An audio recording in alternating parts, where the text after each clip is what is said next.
Hi, this is Kim McMillan. This is Arts in the Valley, 1480 KYOS AM. My guest today is Jan Batiste Atkins. She's an educator, lecturer, and the author of African Americans of San Francisco, a first-of-its-kind pictorial historical account of the leaders of San Francisco's African American communities from the gold rush to present. Hi, how are you doing, Jan? Fine. Thank you for giving me this opportunity to talk about my book, Kim. I feel we're lucky. I'm always pleased to learn more about community and particularly African American culture. Could you just start us off as to why you decided to create this book? Well, I decided to write the book because as I was finishing up my master's thesis, I began researching African American contributions in San Francisco from the 1850s to the 1900s. And at that time, I was researching letters, newspapers, short stories, articles, and also poetry as published in the black newspapers. And that's when I came across names of these African-American leaders, and I found myself thinking, oh my gosh, how come I didn't know anything about this? And as an educator and a teacher, I'm in the classroom teaching every day, but I had no idea that there were so many African-Americans that really made a difference in San Francisco during the 19th century. And so that inspired me to, after completing my graduate studies, I then decided, well, I want to go ahead and share this information with others, particularly with school-age children. And so that was the beginning of it. So this particular book, Images of America series, does allow me, a writer, the opportunity to show pictures as well as provide the historical facts. I just think this is beautiful. Absolutely beautiful. Now, many people do not realize that slaves actually came to California in the 19th century. Can you tell us something about that? Yes. Well, California at that time was a free state. Right. At the time of 1849, of course, it was established as a free state. But free state did not mean that slaves could not come to California with their masters. So what happened is that owners brought their slaves into California to work, and they could only work on a temporary basis. And then they had to take their slaves and leave the state. So they could not establish slavery as a long-term practice. Right. And also, they could not sell and trade slaves in California. So there was no slave trading going on in California.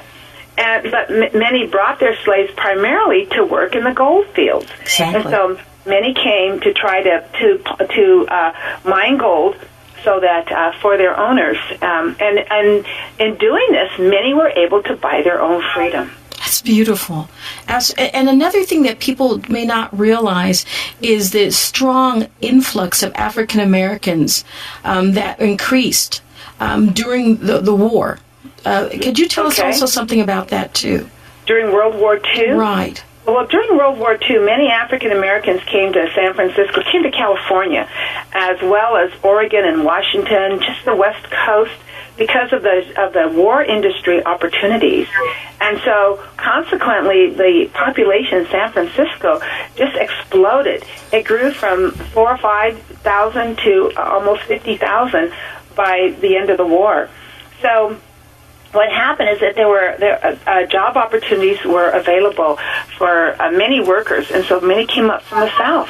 They worked in the shipyards, doing various jobs. They joined the unions. And many were able to find employment, and then in addition to that, they were also able to find housing in communities adjacent to the shipyards. This is so fascinating. And another thing is Reconstruction brought in African Americans who played a major part basically in changing our government and changing our way of life for all people. I believe Reconstruction ended about 1877.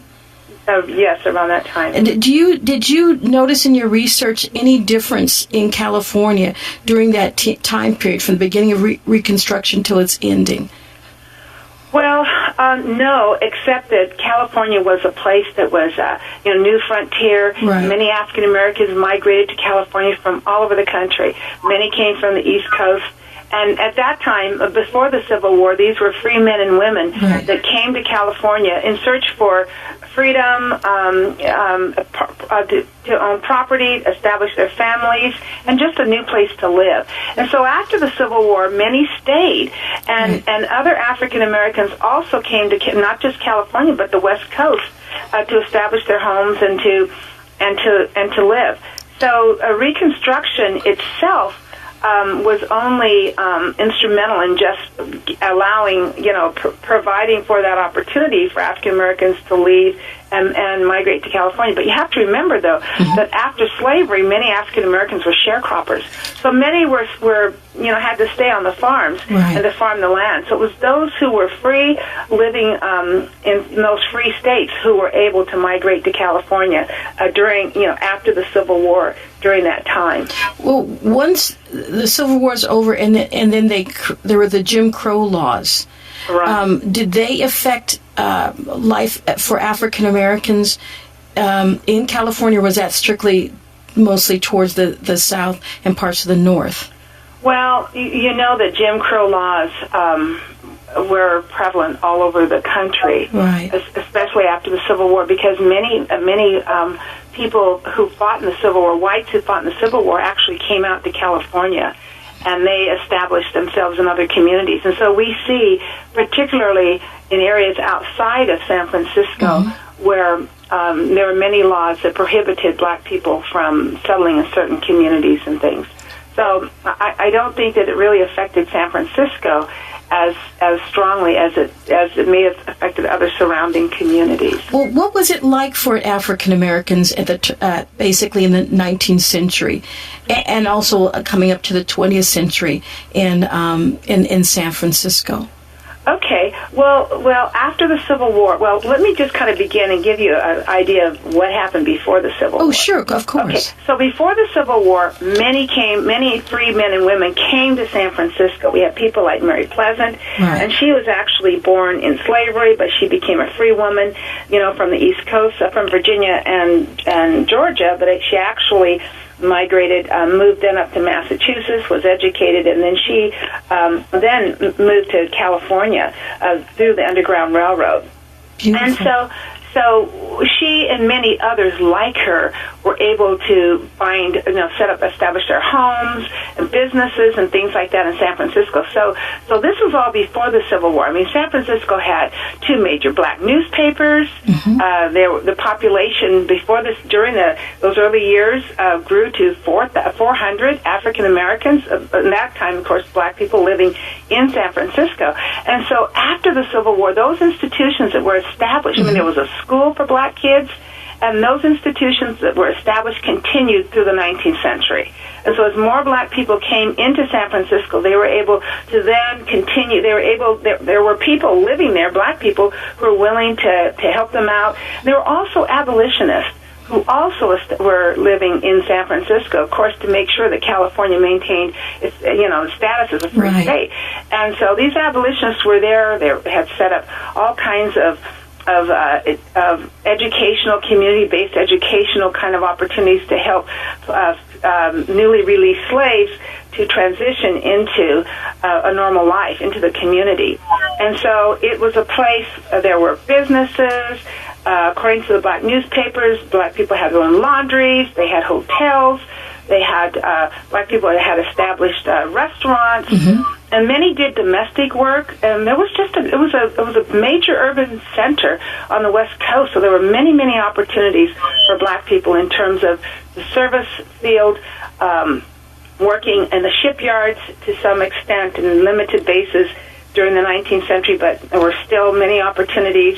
In my book, I write about a person by the name of, he's known as Black Ahab, and he actually came to San Francisco in the 1870s. So this was during Reconstruction, towards the end of Reconstruction with Jim Crow, and he was a whaler, and he was a captain. He was the first black captain on the West Coast who had his own ship. And he was called the Black Ahab. So he was a whaling captain, an entrepreneur, and many black men often found work on whalers and grain vessels. So he established his family here in San Francisco. Eventually he did move over to Oakland, but while in the city, he commanded whaling vessels and other cargo ships that were based in San Francisco. And so, and he was very prosperous. The photograph in the book of him shows his family. They're dressed in very upscale. This is an upscale black family, but there were many of these in many families like this family in San Francisco, and that's because many black people were able to find employment opportunities and were to pursue business opportunities to support their families. That's beautiful. Now, there's a street in San Francisco, starts with an L, named after a black man who was into shipping. Do you have that story in your book? I sure do. His name is William Alexander Leavesdorf. Now, he was on record, in my research, he was the first black person I was able to find who actually established himself here in San Francisco. But he was of mixed heritage. Right. His mother was of Danish, he was from the Danish West Indies. His mother was of African descent, and his father was of Danish descent. And so he had established himself in the shipping business. And so he himself came to San Francisco, and he was very instrumental in starting the first public school system. He established businesses. He built the first city hotel.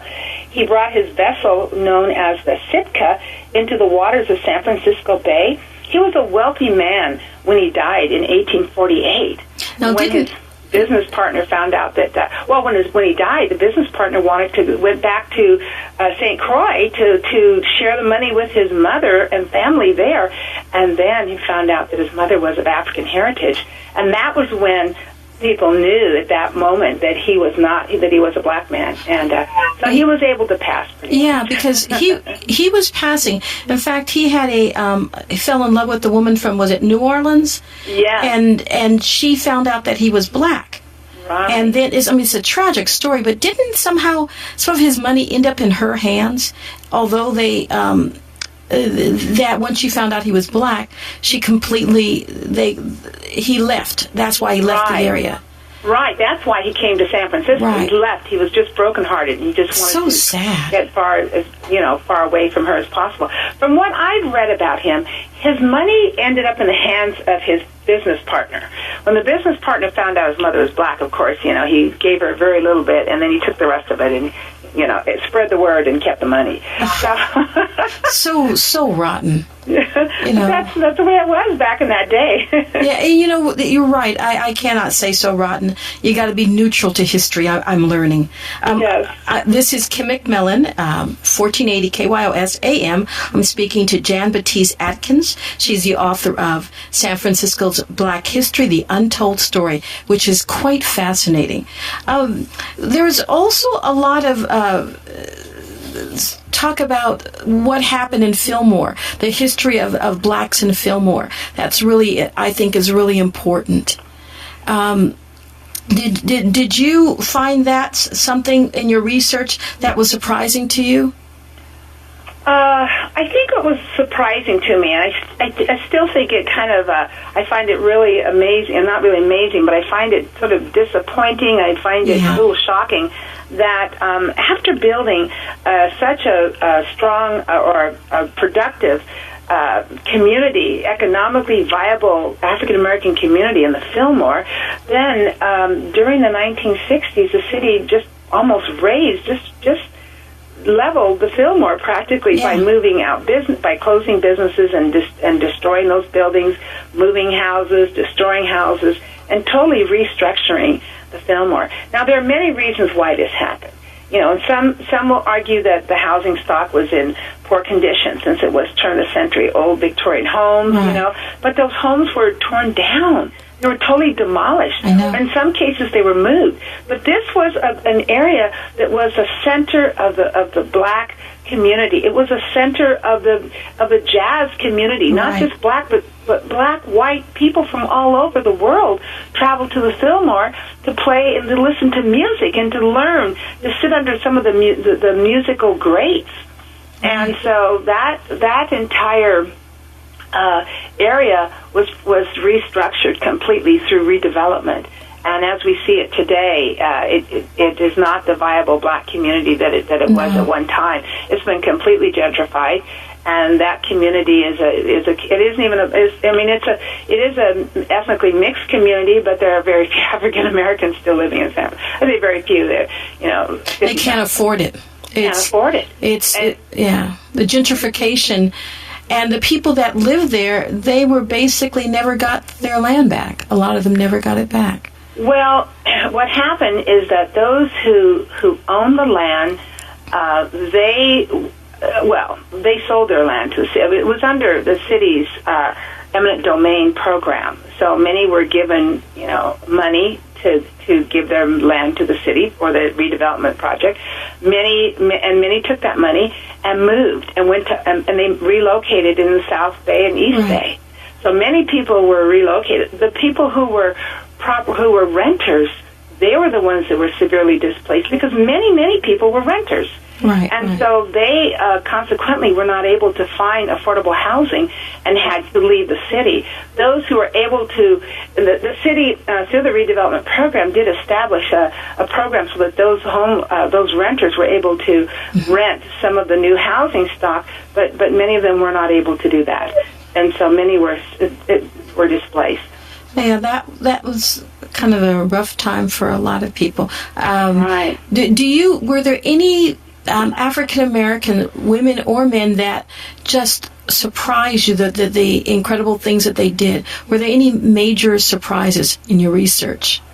Yes, every aspect of my research was a surprise. I'd like to tell you a few of those stories. Please. One in particular, so one of the things you may or may not know, and that was that 200 black families actually left San Francisco in the 1850s.